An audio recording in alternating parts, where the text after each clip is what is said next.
From Doggystyle to Coach Snoop, the unstoppable evolution of Snoop Dogg, a young man from Long Beach, California named Calvin Cortez Broadus Jr. burst onto the rap scene in the early 90s under the name Snoop Doggy Dogg. At the time, he was often boxed in as a gangster rapper tied to the West Coast scene. Over 3 decades later, now Snoop Dogg, without the doggy, is no longer just a rapper. He now sings, hosts, coaches on NBC's The Voice, collaborate with culinary icons, and commands cultural reverence. His hair isn't the only thing that's grown. His trophy case, influence, and creative reach have matured too. Early years hip-hop legacy. Snoop's first major break came via Dr. Dre's Deep cover in 1992 and his feature on Nothin' But a G-Tang. His debut album Doggystyle dropped in 1993 under Death Row Records and debuted at number 1 on the Billboard 200, selling more than 800,000 copies in its first week. That record went quadruple platinum and propelled singles like Gin and Juice into the top 10 of the Hot 100. Even without a Grammy win, Snoop's impact has been undeniable.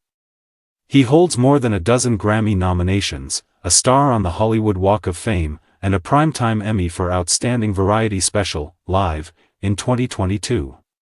In 2025, he received the Ultimate Icon Award at the BET Awards, cementing his place in music history. When Snoop accepted the Ultimate Icon Award, he closed by saying, "It's about legacy." The powerful reminder left fans and peers inspired by his evolution and his vision of what it means to succeed. Snoop Dogg's reinvention beyond rap. After his Death Row era, Snoop pivoted. He experimented with reggae and gospel, dropped projects as Snoop Lion and Snoopzilla, and moved into television. His collaborations with Martha Stewart became cultural touchstones, blending humor and authenticity. Together they launched Martha Snoop's Potluck Dinner Party, which earned recognition and drew new fans. It also dismantles stereotypes, being that only one half of the duo was a convicted felon and it wasn't the Dogfather. He also expanded into business. In 2022, he reacquired Death Row Records and released his 19th studio album BODR. His ventures now span music, cannabis, tech, and media, proving his creativity is limitless. Coach Snoop on The Voice. In 2025, Snoop returned as coach on season 28 of NBC's The Voice alongside Michael Bublé, Niall Horan, and Reba McEntire. The season premiere on September 22 opened with a powerful group performance of Steve Miller Band's The Joker. Snoop's energy and chemistry with the other coaches showed why he remains a fan favorite. He has already made history on the show. In season 26, he and Bublé became the first coaches to bring their entire teams to the finale together.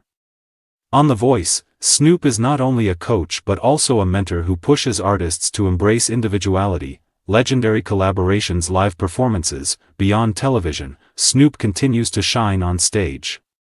At the 2025 BET Awards, he performed hits like Drop It Like It's Hot, Nothin' But a G-Tang, and The Next Episode.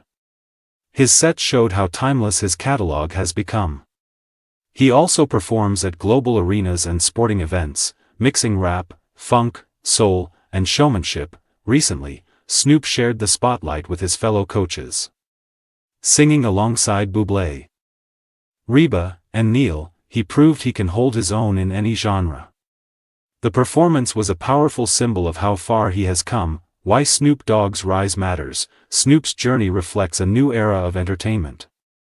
Networks and audiences now embrace stars who are multifaceted. He is not just a rapper. He is a singer, entrepreneur, mentor, and media personality. His longevity and reinvention symbolize what it takes to remain relevant.